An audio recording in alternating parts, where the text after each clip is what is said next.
Hello and welcome to another yoga snippet with me, Faye Villalba, Scaravelli-inspired yoga teacher here on the Côte d'Azur. Before I begin today's snippet, I just wanted to let you know, those of you who are close enough to me, about my upcoming workshop, which is going to take place on Saturday the 12th of October from 9 until 12 noon in the most lovely space that I've just started using at Shanti Life, which some of you may know. It's on the Forum roundabout, just on the outskirts of Villalba, opposite Britain's English shop. It's a really lovely space.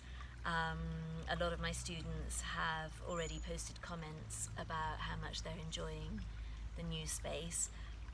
So if you are in the area and you would like to come along to have a go at this yoga, then I'd really love to see you. The 3-hour workshops, I try to do at least 6 of them a year, because there's such an ideal length of time to, rather than the hour and a quarter of a usual regular class, which is obviously great as well, but the 3 hours just gives us that little bit longer to really delve more deeply, to explore, to have time to discuss, to share this amazing style of yoga that is Scaravelli. So I'll post details of my website in the comments below. If you'd like to come along, then do get in touch with me. And if you can't make this one, but you'd like to be kept updated with upcoming workshops, then again, click onto my website and you can subscribe there to my newsletters, and that way you'll always be in the loop. So, on to today's yoga snippet, which is all about, in inverted commas, lengthening the thighs. We've been looking this week in class at backbends, and one of the integral elements of a backbend is this sense of length and opening through the thighs. So I thought I'd start by showing you an easy way to kneel in Virasana. A lot of you will have yoga blocks at home, but a lot of you may not. So you can use a nice thick dictionary. Such a shame we don't use these anymore really because of internet, but if you've got one hanging around, then that will serve perfectly. And I'm going to place this dictionary or great big book between my feet horizontally, and I'm going to try to tuck my toes in towards the dictionary a little bit, so that I'm nicely on the front of my foot, not on the edge of my foot. If that's too painful to contemplate, then of course you'll have to find a different way. But if possible,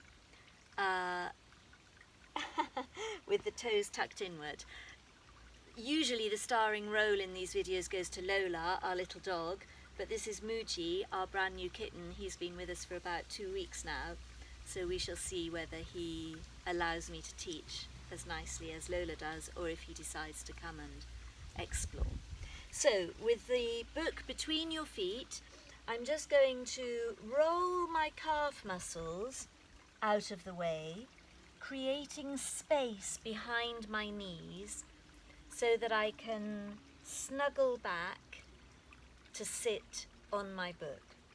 Now, if the thighs are already beginning to complain, that tells me you need to practice this position a little bit more often. But if they're really not liking this, then you can turn the book on its edge to give you a little bit more height, or go and find another book. If, on the other hand, you're finding sitting on the book quite easy, you can either find a smaller book, or you can try coming down to sit on the ground beneath your feet. Now, whichever position you've decided on, it's important that you come back to the same questions that I've been going over in all of my previous yoga snippets, which parts of your body are touching the ground. Some of you might need your hands to help support as well. Can you find a sense of equality between all of those places of contact, so that you're not putting all of your weight forwards or all of your weight backwards, but you're equally supported? And then can you find a connection between those points of contact and your spine, so that already you're feeling lifted through your bones, supported from the ground through your bones, rather than sinking, slumping, growing heavy, which is going to put more strain onto your thighs. If the knees are painful, that's not good. So open your knees a little bit wider, give yourselves a little bit more height. Do what you need to do to take any pressure off of the knees. When you've practiced sitting like that for a little while, if you want to go a little bit more deeply, another nice way of lengthening the thighs is to have one foot out in front of you, tuck the other foot back behind you.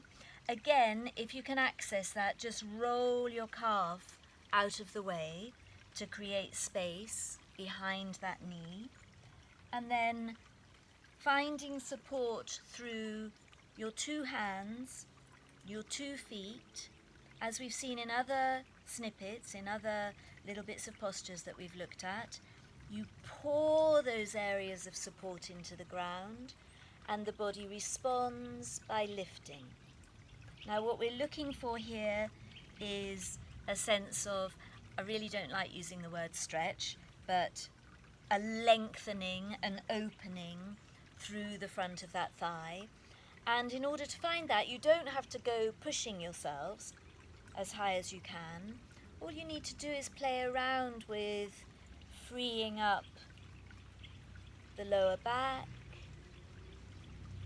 letting the bottoms grow heavy, freeing up your pelvis, your hips, and you'll be able to play. It's a lovely passive way of working with the lengthening of the thigh, because as soon as you feel it's too much, you can just come out of it.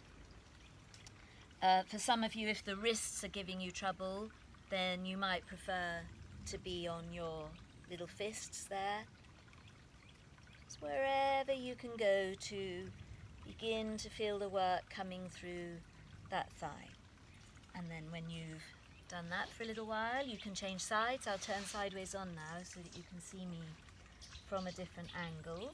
So my left foot supporting me now, my right foot tucked back, toes turning inwards. Find the support, the touch of the ground beneath my hands, beneath my feet, and pouring into the ground, I lift. And again through, hope you can see that, through freeing up the pelvis, the lower back, and just playing into that right thigh. If you then like to try with both legs, then a nice gentle way of coming into that is to come onto all fours, knees together. Again, if that puts too much pressure on your knees, then you can always widen them. Feet nice and wide. There goes Moochie. Feet nice and wide, toes turning inwards, making space for your bottom to maybe land between them. And then just see how you go. So just snuggling the bottom back towards the ground. If you feel that's going to be impossible, you've still got your book here.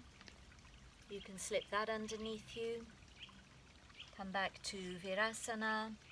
If the thighs are feeling a little bit more open to suggestion by now, then you can think about coming down gently onto one elbow and then the other, Just making sure that you still feel free.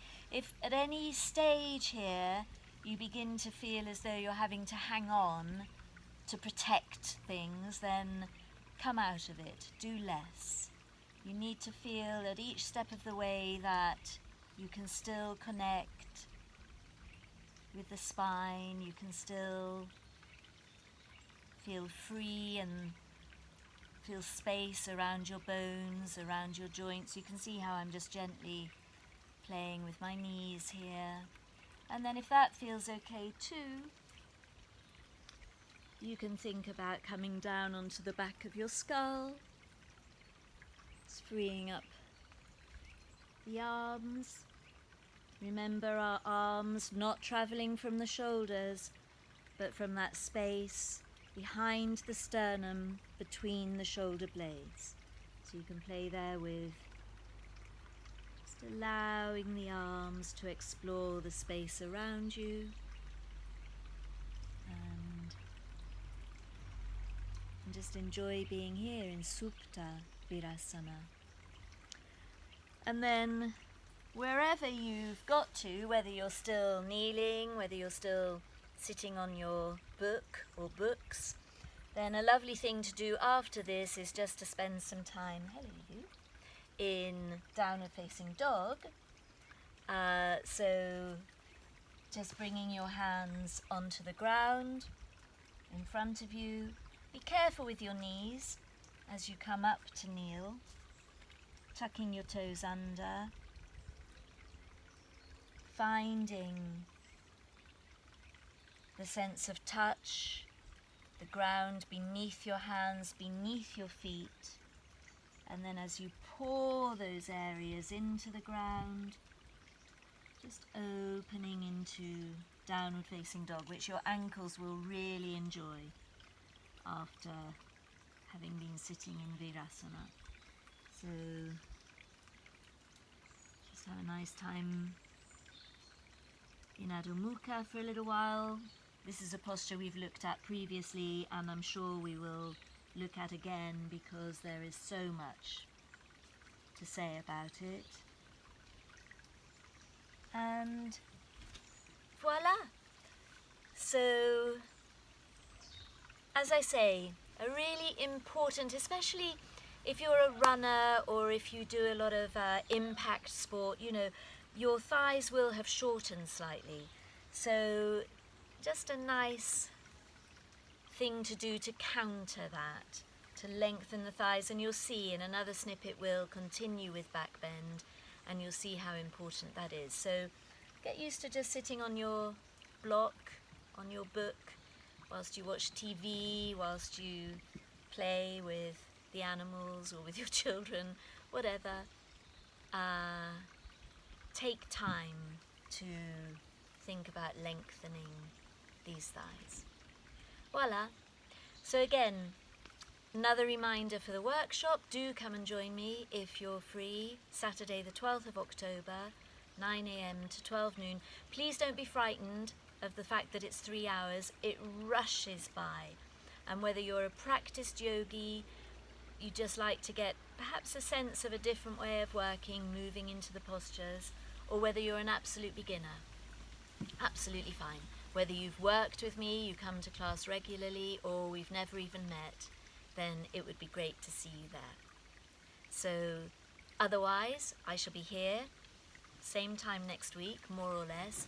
I'm not doing the live videos anymore because the quality was so random.